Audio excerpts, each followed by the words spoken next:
I'm going to ask this young man. I need a young black man. Would you come up here on the stage? There's a reason I want a young black man up here, because he represents some things that I'm going to talk to you about in just a moment.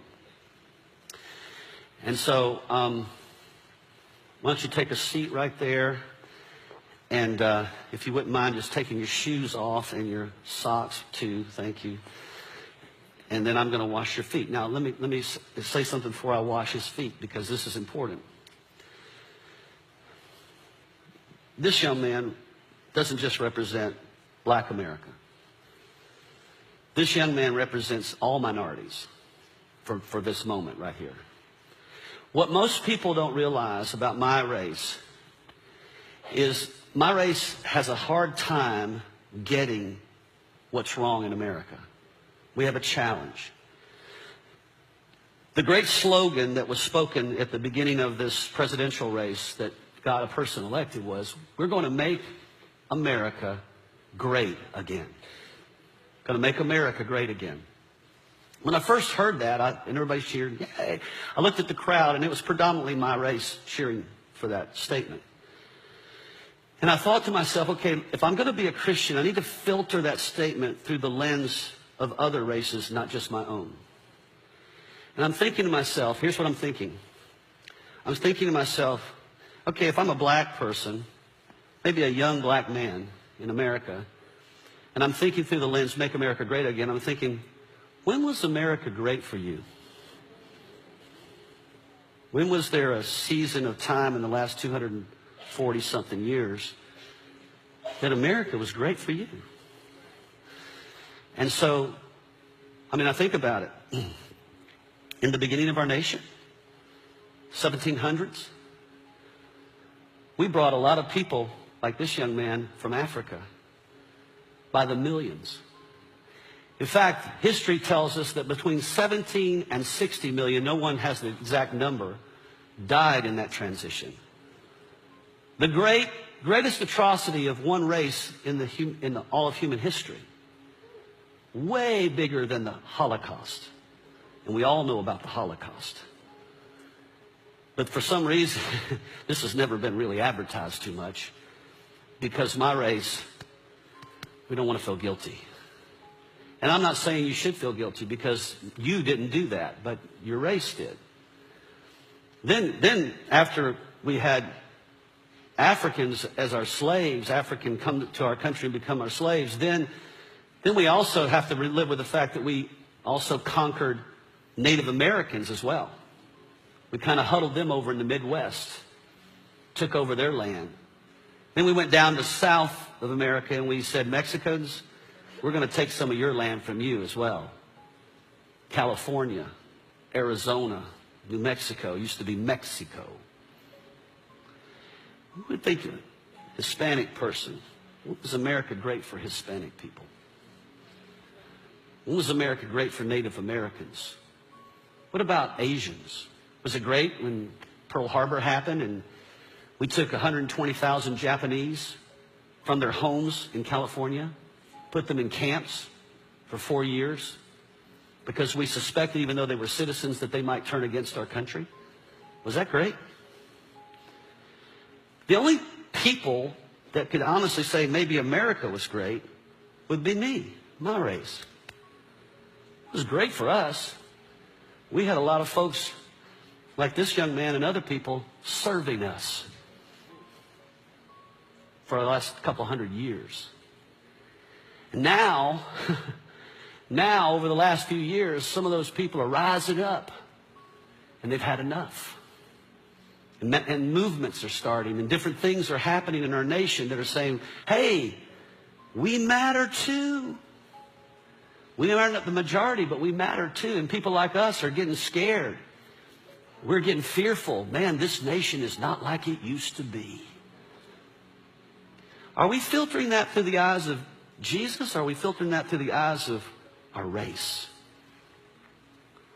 And so what Jesus would do in the middle of all this is he would take a person like this, who maybe in general terms wouldn't normally be connected together. A young black man and an old white man. We probably don't have a lot of things in common. The way we grew up, the society we live in. I don't get in my car and worry about a cop pulling me over. I don't worry about being treated unjustly in society like you do. I don't grow up with fear. I don't worry about inequality for my race. I don't have those concerns. But I have them for you.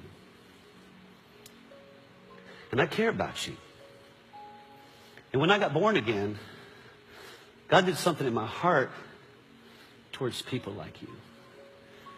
And I started thinking, you know, I can't heal this nation. I'm not a healer. Jesus is the healer. The greatness of a nation is never based on a race or the accomplishments of a race. The greatness of a nation is based on whether or not it's submitted to God. We're not great because of our prosperity.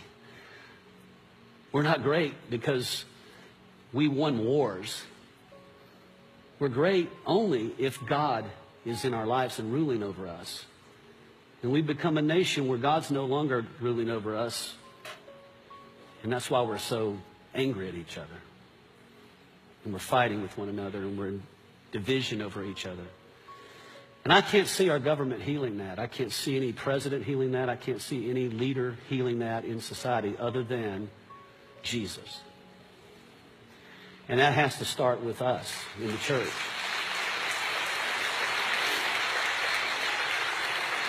So, Jesus would take one of the disciples and he would wash their feet. He would pour water over their feet because the feet represented the dirtiest part of their body, the lowest part. And he said, you don't have to wash the whole body, just wash the feet. It's the hardest part to put your hands on. Who in their right mind would want to wash somebody else's feet? Yet Jesus did that. And he said, you see how I'm doing this? You see how I'm putting my hands on your feet? What I'm saying by that is I'm trying to get you to see something. You're valuable to me. I'm not superior to you. You are just as valuable as I am. I know society hasn't told you that, and I know circumstances in life haven't told you that, and I know history hasn't told you that, but God says that about you. And you deserve the right as a young black man to grow up without fear. You don't need to be growing up with wondering whether or not you're accepted by another society. God accepts you. He's the great equalizer. When he came to the cross, he came to equalize everybody, to take slaves and make them equal to the free, and make the woman and the man equal, and make the poor and the white equal, the poor and the rich equal, and to make everyone equal. And he says, look, I want you to do this because this is what heals the world. This is what causes the world to come together, is when we serve each other, when I can serve you and you can serve me, and we're not living our life trying to have power over each other, but we're family. You're a Christian, I'm a Christian. You're my brother, I'm your brother. We bros.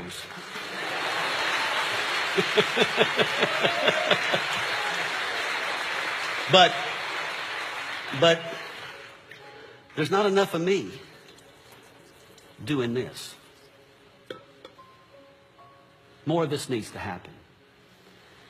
And so maybe it starts with us in the church. Maybe it starts with the people that are in this church, that we would just say, you know, regardless of our history together, what if we just started loving each other and serving each other and maybe washing each other's feet?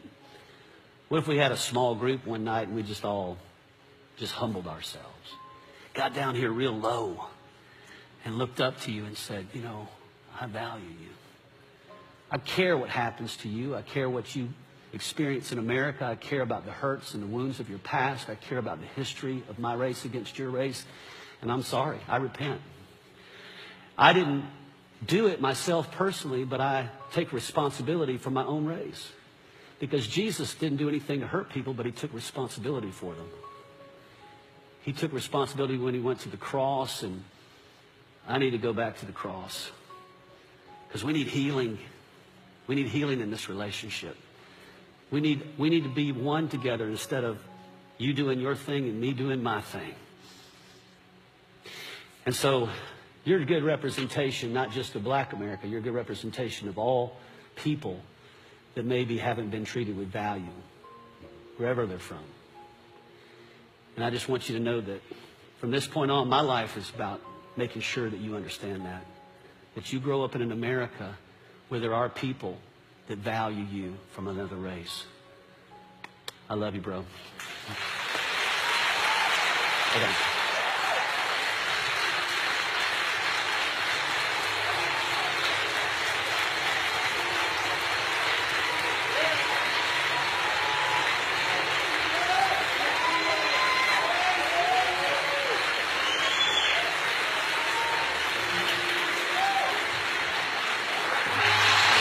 Thank you, man.